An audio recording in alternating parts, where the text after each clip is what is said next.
नमस्कार दोस्तों, मैं कॉमेडी मूवीज की बहुत बड़ी शौकीन हूँ। अगर मुझे कभी स्ट्रेस भी हो जाता है तो मैं कोई भी कॉमेडी मूवी देख लेती हूँ। मेरे एक फेवरेट कॉमेडी एक्टर भी हैं जिनका नाम है जिम कैरी। उनकी मूवी यस मैन मुझे बहुत पसंद है। एक बार जब मैं उनका इंटरव्यू देख रही थी तो उन्होंने एक ऐसी बात कही जिसने मेरा खास ध्यान अपनी तरफ खींचा। उन्होंने कहा, मैं बहुत स्ट्रगल कर रहा था, मेरे पास एक टाइम का खाना खाने के पैसे भी नहीं थे, लेकिन फिर एक दिन मैंने खुद को चेक लिखा और उसमें मैंने कीमत डाली $10 मिलियन। तारीख मैंने लगभग 2 साल बाद यानी 1995 की डाली। मैंने वो चेक अपनी पॉकेट में रखा और रोज उसको देखता था और खुद को सक्सेसफुल और कॉन्फिडेंट विजुअलाइज करता था।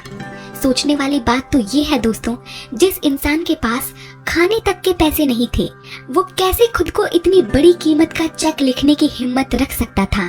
लेकिन कैरी ने आगे बताया कि मैंने खुद पर और यूनिवर्स पर भरोसा रखा और कुछ ही महीनों बाद ही मुझे एक मूवी का ऑफर आया। आप लोग मानेंगे नहीं, लेकिन जिस डेट का मैंने चेक खुद को लिखा था उस दिन सच में मेरे अकाउंट में $10 मिलियन थे। और तब से लेकर आज तक मैं लॉ ऑफ अट्रैक्शन की जादुई शक्ति को मानता हूँ। दोस्तों, कैरी की कहानी जैसे न जाने और कितने ही लोग लॉ ऑफ अट्रैक्शन की मदद से अपना हर सपना पूरा कर चुके हैं। तो आज मैं कुछ ऐसी ही कहानियां आप लोगों को सुनाऊंगी जिससे आपको पता चलेगा कि कैसे दुनिया के अलग अलग कोनों में लोग लॉ ऑफ अट्रैक्शन को यूज करके आज जीवन में नई ऊंचाइयां छू रहे हैं। ये सारी कहानियां बहुत खास हैं। इनसे हमें समझ में आएगा कि कैसे जो इंसान आज हमें फेमस और सक्सेसफुल दिख रहा है उसने लॉ ऑफ अट्रैक्शन के प्रति अपने एक्शंस लिए और उन्हीं की मेहनत का फल फिर उन्हें यूनिवर्स ने दिया। सबसे पहली कहानी है डिम्पल अथाविया की। डिम्पल एक वाइन एक्सपर्ट और एक बहुत प्रसिद्ध ऑनलाइन ड्रिंक्स रिटेल कंपनी की फाउंडर हैं। लेकिन यहाँ तक पहुँचना उनके लिए इतना आसान भी नहीं था। उन्होंने वाइन मेकिंग में बीएससी करने के बाद एक कंपनी में टेस्टिंग मैनेजर के तौर पर काम किया था। लेकिन उनकी जिंदगी में परेशानियों का समंदर तब आया जब डिम्पल ने नौकरी छोड़कर अपना बिजनेस शुरू करने का फैसला किया। डिम्पल ने एक वेबसाइट बनाई जिसका नाम था ऑल थिंग्स ड्रिंक। यहाँ पर वो अलग अलग कल्चर की ड्रिंक्स लाया करती थी ताकि दुनिया के हर कोने में बाकी जगहों का स्वाद भी पहुँच पाए। लेकिन उनको अपना बिजनेस करने में बहुत सारी दिक्कतों का सामना करना पड़ रहा था। कभी फंड्स कम पड़ जाते तो कभी उनको खुद की ही काबिलियत पर शक होने लगता था। बहुत बार तो डिम्पल ने अपना बिजनेस बंद करने का भी सोचा। लेकिन फिर एक दिन उनको लॉ ऑफ अट्रैक्शन अपनी लाइफ में इस्तेमाल करने का ख्याल आया। उसके बाद डिम्पल ने अपने सारे गोल्स एक जगह लिखकर विजुअलाइज करना शुरू किया और पॉजिटिविटी से खुद को भर दिया। देखते ही देखते उनका बिजनेस दिन दुगनी और रात चौगुनी तरक्की करने लगा। उनको बहुत प्रॉफिट हुआ और आज उनका एक वेल एस्टैब्लिश्ड बिजनेस है। डिम्पल कहती हैं कि लॉ ऑफ अट्रैक्शन एक तरीका है अपने गोल्स को पाने का, लेकिन उसके लिए मेहनत इंसान को खुद ही करनी पड़ती है, तभी यूनिवर्स इसका रिवॉर्ड आपको देगा। डिम्पल का ये भी कहना है कि अगर इंसान मन में ठान ले और बहुत मेहनत करे और इसी के साथ यूनिवर्स की डिवाइन शक्तियों पर भरोसा रखे तो उसको सक्सेसफुल बनने से कोई नहीं रोक सकता, क्योंकि ये यूनिवर्स का ही रूल है। दूसरी कहानी है विल स्मिथ की। विल स्मिथ को कौन नहीं जानता, वो एक बहुत ही प्रसिद्ध हॉलीवुड एक्टर, प्रोड्यूसर और रैपर हैं। उनकी मैन इन ब्लैक एक बहुत प्रसिद्ध मूवी रही है। विल स्मिथ का कहना है कि उन्होंने अपनी जिंदगी में जो भी पाया है यूनिवर्स की मदद से पाया है। विल ने यूनिवर्स और इसकी शक्तियों के बारे में भी बहुत कुछ कहा है। विल का कहना है कि हम अपने विचारों और भावनाओं से यूनिवर्स को प्रभावित कर सकते हैं और यूनिवर्स हमें वही देता है जो हम सोचते हैं। उनका ये भी कहना है कि हमें अपने मन में पॉजिटिव और पावरफुल थॉट्स हमेशा रखने चाहिए, फिर ये ब्रह्मांड हमें पॉजिटिव और पावरफुल रिजल्ट्स देगा। आगे विल कहते हैं कि हमें अपने मन में अपने फ्यूचर को क्रिएट करना चाहिए और फिर हमें ये ब्रह्मांड उस फ्यूचर को हासिल करने में मदद करेगा। दोस्तों, हम अपने मन में अपने पर्पस को याद रख सकते हैं और फिर यूनिवर्स की डिवाइन एनर्जी उस पर्पस को पूरा करने का रास्ता दिखाएगी। विल का कहना ये भी है कि हमें अपने मन में ग्रैटिट्यूड और हैप्पीनेस महसूस करना चाहिए और ब्रह्मांड भी ग्रैटिट्यूड और हैप्पीनेस बदले में हमें देगा। विल कहते हैं कि हमें अपने मन में मैजिक और पॉसिबिलिटीज को देखना चाहिए और यूनिवर्स हमें मैजिक और पॉसिबिलिटीज से भर देगा। विल स्मिथ ने अपने आप पर विश्वास रखकर अपने सपनों को हर हाल में पूरा करने की ठानी और अपने मन में अपनी कामयाबी का चित्र बनाया। उन्होंने अपने करियर में बहुत से चैलेंजेस का सामना किया, लेकिन कभी हार नहीं मानी। उन्होंने अपनी एक्टिंग पर रैप की कला से दुनिया को जीता और बहुत सी फिल्में और अवार्ड्स भी जीते। उनकी कहानी से हमें ये सीखने को मिलता है कि अगर हम अपने आप पर विश्वास रखें और अपने मन में अपने सपनों को जिंदा रखें तो हम भी कुछ न कुछ जरूर कर सकते हैं। तीसरी कहानी है जेन सिंसेरो की। जेन सिंसेरो एक पब्लिश्ड ऑथर थी, लेकिन फिर भी वो पैसों की बहुत ज्यादा कमी से जूझ रही थी। उन्हें अपनी जिंदगी में कुछ खास बदलाव लाना था, इसीलिए उन्होंने सेल्फ हेल्प बुक्स, कोर्सेज और प्रोग्राम्स में अपना टाइम और पैसा इन्वेस्ट किया। उन्होंने अपने अंदर की हर तरह की नेगेटिविटी को बाहर निकाला और हर समय पॉजिटिव रहना शुरू किया। अपने कॉन्फिडेंस को बढ़ाया और अपने ड्रीम्स को पूरा करने के लिए हर तरह की मेहनत को किया। उन्होंने अपनी book you are a badass लिखी, जो उनके करियर का टर्निंग पॉइंट बनी। इस बुक में उन्होंने लॉ ऑफ अट्रैक्शन और दूसरे सक्सेस प्रिंसिपल्स के बारे में लिखा और लोगों को मोटिवेट किया। और इस बुक में उन्होंने बताया कि लॉ ऑफ अट्रैक्शन का मतलब है कि हम अपने विचारों और भावनाओं से अपनी जिंदगी में जो चाहते हैं वो आकर्षित कर सकते हैं। उनकी बुक बहुत पॉपुलर हुई और उन्हें बेस्ट सेलिंग ऑथर बना दिया। जेन ने अपनी इनकम को मल्टीप्लाई किया और अपनी बेस्ट लाइफ जीने लगी। जेन सिंसेरो ने अपनी कहानी से हमें ये सिखाया कि हम भी अपने आप पर विश्वास रखें और अपने मन में अपने सपनों को जिंदा रखें तो हम भी वो सब कुछ आकर्षित कर सकते हैं जो हम चाहते हैं। लॉ ऑफ अट्रैक्शन का इस्तेमाल करके अपनी जिंदगी में जो भी हम पाना चाहते हैं वो पा सकते हैं।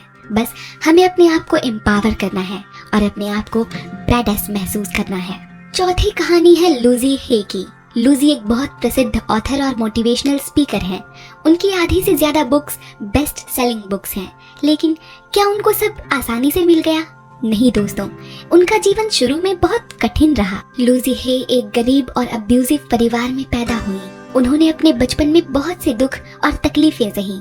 उन्होंने 15 साल की उम्र में स्कूल छोड़ दिया और एक वेट्रेस की नौकरी शुरू की। उन्होंने 16 साल की उम्र में एक लड़के को जन्म दिया और उसे अडॉप्शन के लिए दे दिया। उन्होंने 28 साल की उम्र में एक बिजनेसमैन से शादी की, लेकिन वो उन्हें धोखा देकर छोड़ गया। उन्हें 40 साल की उम्र में एक कैंसर डायग्नोसिस से गुजरना पड़ा और उन्हें बताया गया कि उनके पास सिर्फ 6 महीने का समय है। लूजी हे ने अपनी जिंदगी को हारने से इनकार कर दिया। उन्होंने अपने आप को हील करने के लिए लॉ ऑफ अट्रैक्शन और दूसरे सेल्फ हेल्प टेक्निक्स का इस्तेमाल किया। उन्होंने अपने थॉट्स और अफर्मेशन से अपने हेल्थ और हैप्पीनेस को इम्प्रूव किया। उन्होंने अपने आप से प्यार करना शुरू किया और अपने आप को माफ कर दिया। उन्होंने अपने कैंसर को ओवरकम किया और अपनी जिंदगी को बदल दिया। लूजी हे ने अपनी जिंदगी की कहानी अपनी best selling book you can heal your life में लिखी है। इस बुक में उन्होंने लॉ ऑफ अट्रैक्शन और दूसरे सक्सेस प्रिंसिपल्स के बारे में लिखा और लोगों को मोटिवेट किया। उनकी बुक ने करोड़ों लोगों की जिंदगी में पॉजिटिव चेंजेस लाए और उन्हें एक मोटिवेशनल ऑथर और स्पीकर बना दिया। उन्होंने अपनी इनकम को मल्टीप्लाई किया और वो भी अपनी लाइफ का बेस्ट जीने लगी। लूजी हे ने अपनी कहानी से हमें ये सिखाया कि हम भी अपने आप पर विश्वास करके अपने सपनों को पा सकते हैं। अपनी जिंदगी में हम जो भी चाहते हैं वो सब पाना आसान है अगर हम खुद से प्यार करते हैं और अपने आप को हील करना जानते हैं तो। पांचवी और आखिरी कहानी है लेडी गागा की। दोस्तों, लेडी गागा का नाम आपने सुना ही होगा और हो भी सकता है कि आपने इनका कोई गाना भी सुना हो। ये दुनिया की मशहूर पॉप सिंगर्स में से एक हैं। लेकिन क्या आप जानते हैं, इन्होंने भी लॉ ऑफ अट्रैक्शन को यूज करके अपनी जिंदगी को वो बनाया जो वो हमेशा से चाहती थी। लेडी गागा का असली नाम स्टेफनी जर्मनोटा है और वो एक गरीब और अब्यूजिव परिवार में पैदा हुई थी। गागा ने अपने बचपन में बहुत से दुख और तकलीफें सही थी। उन्होंने 19 साल की उम्र में न्यूयॉर्क सिटी से ड्रॉप आउट कर दिया और एक सिंगर बनना चाहती थी, लेकिन उन्हें कोई भी सपोर्ट नहीं मिला और उन्हें बहुत से रिजेक्शंस और क्रिटिसिज्म का सामना करना पड़ा। उन्होंने अपने आप को ड्रग्स और अल्कोहल से नंब करने की कोशिश की और उन्हें डिप्रेशन और एंजाइटी ने अपना शिकार बना लिया। लेडी गागा ने भी अपनी जिंदगी में हार मानने से इनकार कर दिया। उन्होंने अपने आप को हील करने के लिए लॉ ऑफ अट्रैक्शन और दूसरे सेल्फ हेल्प टेक्निक्स का इस्तेमाल किया। उन्होंने अपने थॉट्स और अफर्मेशन से अपने टैलेंट और कॉन्फिडेंस को बढ़ाया। गागा ने अपने आप से प्यार करना शुरू किया और अपने आप को उन्होंने भी माफ किया। उन्होंने अपने नाम को स्टेफनी से लेडी गागा में बदल लिया और खुद को एक सुपरस्टार की तरह महसूस किया। उन्होंने अपने मन में अपनी कामयाबी का चित्र बनाया और अपने हार्ड वर्क और पैशन से अपनी जगह बनाई। उन्होंने यूनिवर्स की ताकत पर भरोसा किया और खुद पर भी एक अटूट विश्वास रखा। वो अपने एक हाल ही के इंटरव्यू में कहती हैं, it's sort of like a mantra, you repeat it yourself every day. Music is my life, music is my life, my fame is inside of me. I am going to make a number 1 record and the number 1 hit, and it's not yet, it's a lie. You are saying a lie over and over and over again. But then one day the lie is true. दोस्तों, इसका मतलब है कि positive affirmation एक तरह के मंत्र हैं जो आप हर रोज अपने आप से दोहराते हैं, वो एक दिन सच हो जाते हैं। गागा खुद से रोज कहती हैं, म्यूजिक मेरी जिंदगी है, म्यूजिक मेरी जिंदगी है, फेम मेरे अंदर है, मैं सबसे अच्छा गाना रिकॉर्ड करूंगी और नंबर 1 हिट बनाऊंगी। वो आगे ये भी कहती हैं कि ये सब एक झूठ है। भले ही आप बार बार एक ही झूठ बोल रहे हैं, लेकिन एक दिन वो झूठ सच साबित हो जाता है अगर आप खुद पर भरोसा करते हैं तो दोस्तों, देखा ना आपने कि कैसे लेडी गागा भी लॉ ऑफ अट्रैक्शन और यूनिवर्स पर भरोसा रखकर हर दिन खुद से पॉजिटिव अफर्मेशंस बोलकर खुद को कॉन्फिडेंट रखती हैं और आगे बढ़ने की कोशिश में लगी रहती हैं। दोस्तों, इन सब कहानियों से हमें ये समझ में आया कि मेहनत करने के साथ साथ हमें यूनिवर्स की सुपर पावर्स भी चाहिए जो हम लॉ ऑफ अट्रैक्शन से सीख सकते हैं और हम अपने हर सपने को पा सकते हैं। बस हमें पॉजिटिव रहना है, खुद पर विश्वास रखना है और सबसे बड़ी यूनिवर्स की ताकत पर भरोसा और आस्था रखनी है। दोस्तों, याद रखें कि यूनिवर्स हमें हेल्प तभी करेगा जब हम खुद पर भी विश्वास करेंगे और यूनिवर्स के प्रति ग्रैटिट्यूड व्यक्त करेंगे। हमेशा थैंकफुल रहें। मुझे यकीन है ऐसा करने से आपको वो सब मिलेगा जो आप चाहते हैं।